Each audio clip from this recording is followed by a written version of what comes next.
they just don't know what it is at the time because it's such a basic level of like cellular processing or something like that. Yeah. So it's like you're working as in essence, you're doing all this great work, but it's all in the background.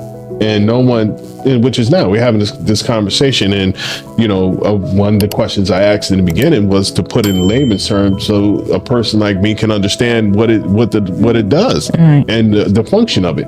And it's not something that's talked about in the light that maybe even given the light that it should be given, because it's such important work, right? That helps protect us as a society. So without the recognition, without the understanding being out there, I imagine that it's very difficult to try to raise the funding that is necessary, which is a great reason why we're, to be able to get this out. And hopefully we'll be able to get this, have as many people as need be to view it, so that we can increase funding, increase interest, increase the understanding of the public and of the importance of what it is that you do. I mean, I think all of us are touched by caregiving. Absolutely. Yeah. And pretty much all of us are touched by dementia in some way within our family.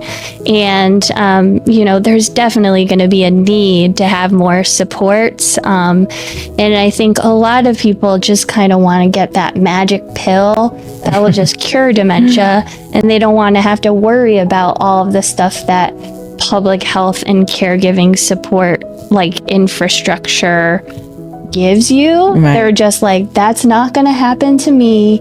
And probably by the time it happens to me, they're just going to have a drug for it. Yeah. So I don't really have to worry about like taking care of caregivers right now.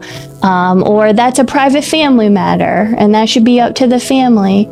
But as people probably can experience themselves, like, it's a lot of work to do caregiving, and you need a lot of help from your community and from services. And we can't just all be piling up at emergency department, when some kind of crisis happens to our older adult family member. Absolutely.